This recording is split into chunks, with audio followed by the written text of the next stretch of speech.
안녕하세요. 저는 서울대병원 신경과 정근화입니다.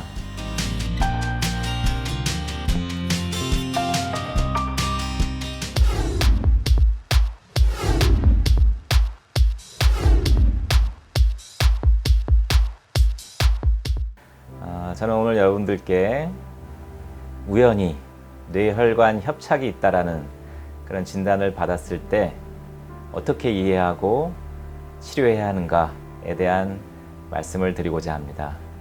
특별히 증상 없이 건강검진이라든지 다른 검사에서 우연히 뇌혈관이 좁아져 있다는 얘기를 듣는 경우들이 있으시죠. 그런 얘기를 들으시면 나는 이제 불치병에 생겼구나, 이 병은 앞으로 나을 수가 있을 것인가, 이런 걱정들을 하게 됩니다.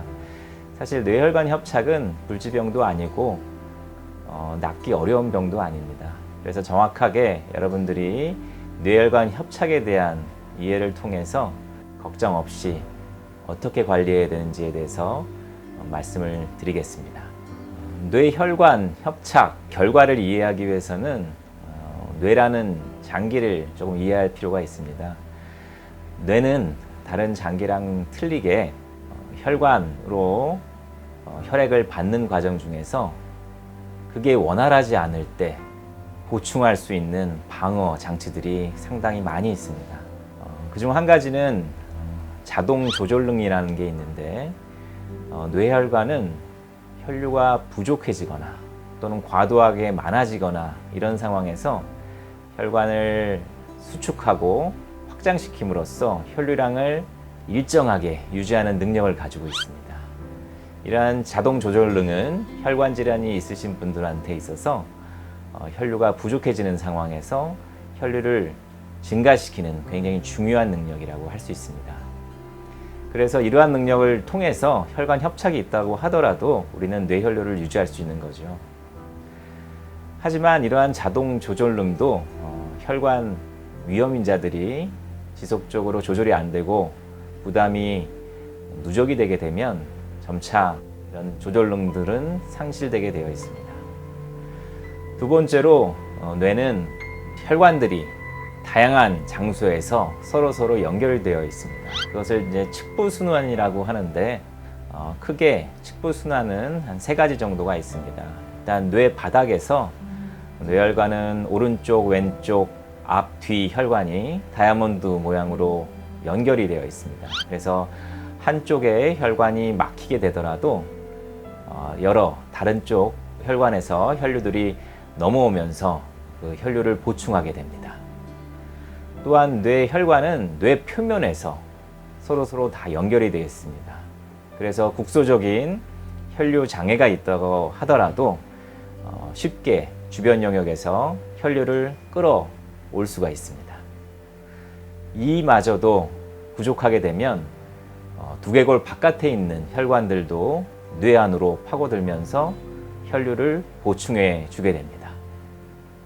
또한 마지막으로 뇌혈관은 스스로 재생되고 증식될 수 있는 성질이 있어서 혈관이 막히게 되면 그 막혀 있는 주변 부위에서 많은 혈관들이 새롭게 생성이 되게 됩니다.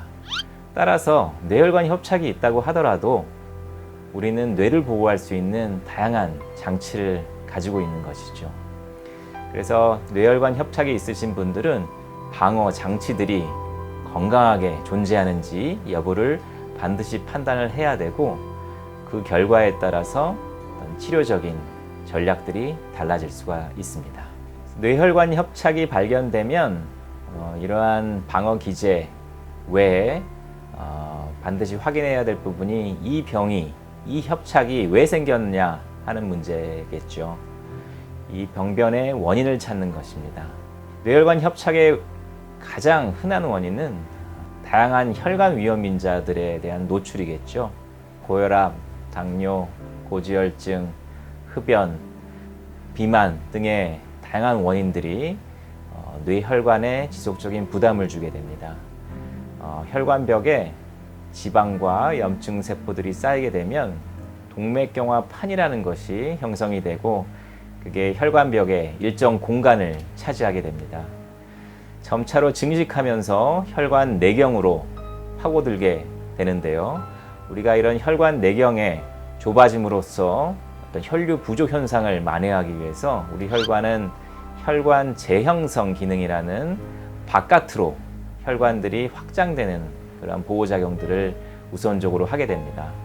하지만 이러한 동맥경화판이 지속적으로 자라게 되면 혈관 협착, 혈류 장애로 이어지게 되고 우리가 뇌 영상 검사를 통해서 혈관 협착이 발견이 된다면 이미 동맥경화가 장시간 동안 누적되고 진행해온 그런 결과라고 할 수 있겠습니다.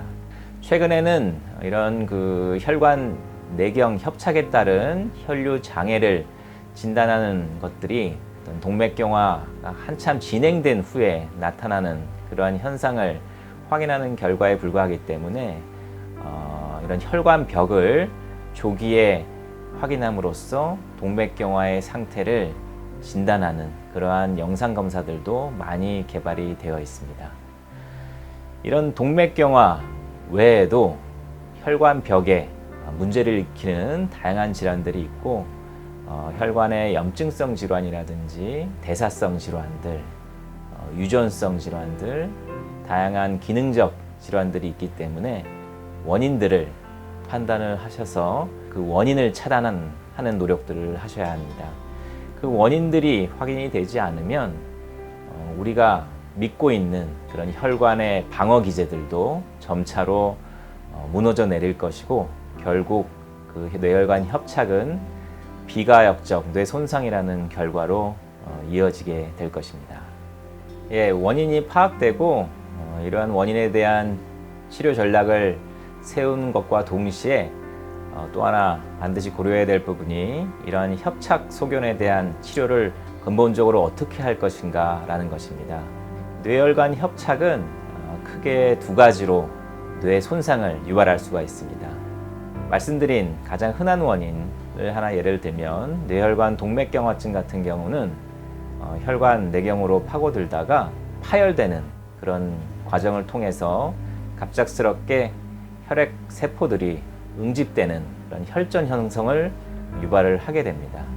이런 혈전들은 순환하는 과정에서 뇌 원입으로 날아가면서 다양한 뇌 영역에 혈류를 차단하는 결과들을 가져오게 되고 이러한 현상들은 매우 갑작스럽게 일어나기 때문에 다양한 방어 기제의 어떤 보충을 받지 못하게 되는 거죠. 그래서 이러한 갑작스러운 혈전 형성을 예방하기 위한 전략이 바로 항혈전제라는 약물 투여입니다. 여러분들이 잘 아시는 아스피린이 그러한 약의 대표적인 어떤 주자라고 보시면 되고요.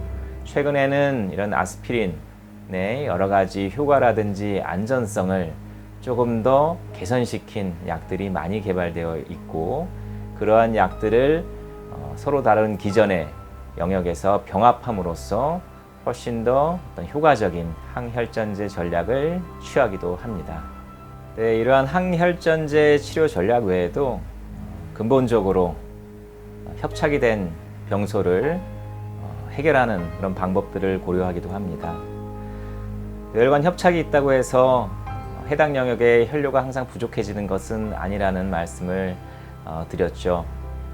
이게 뇌에 있는 여러 가지 방어 기제들의 보충 기능 때문인데요.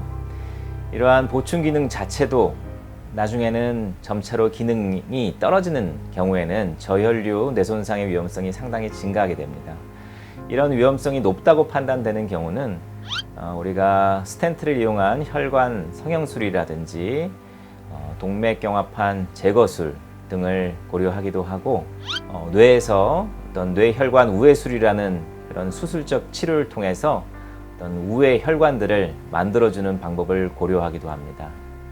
따라서 뇌혈관 협착이 있다고 해서 그 약물 치료라든지 수술적인 치료들을 모든 사람들한테 하는 것은 아니고 개별적으로 그 위험성을 평가해서 진행을 하게 되는데 그런 위험 평가 기술이라든지 수술적인 전략 등이 최근에 많이 발전을 하고 있기 때문에 이런 부분에 대해서 담당 의사와 상담이 필요하겠습니다.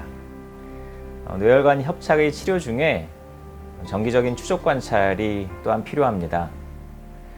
이러한 추적 관찰 항목으로는 협착 정도의 진행 상황을 보는 것에서부터 협착 병소의 안전성이라든지 다른 혈관의 침범 여부, 다양한 혈관의 방어 기제에 대한 역량, 이런 부분들을 정기적으로 관찰할 필요가 있습니다. 추적 관찰의 가장 좋은 방법은 비슷한 어떤 검사 방법을 반복적으로 시행함으로써 비교를 용이하게 하는 것이 가장 좋을 수 있겠죠. 하지만 어떤 그 병소의 안전성이라든지 전반적인 뇌 혈류량을 보는 검사들의 그런 기본적인 검사에 추가해서 고려돼야 할 필요성이 있습니다. 따라서 신경과 담당 의사와 더불어서 이러한 추적 관찰 주기라든지 방법에 대해서는 심도 있는 상의가 필요할 것 같습니다. 지금까지 여러분들께서 우연히 뇌혈관 협착이 있다라는 그런 진단을 받았을 때 어떻게 접근하고 치료해야 하는지에 대한 말씀을 드렸습니다. 뇌라는 어떤 복잡한 장기이지만 쉽게 손상되지 않고 여러분들의 뇌를 가급적 끝까지 보호하는 방어 기제들이 있다는 것을 기억하시고 너무 겁먹거나 포기하지 말고 정확하게 진단받고 치료 전략을 잘 짜셔서 건강한 뇌를 보호하실 수 있기를 진심으로 기대합니다. 감사합니다.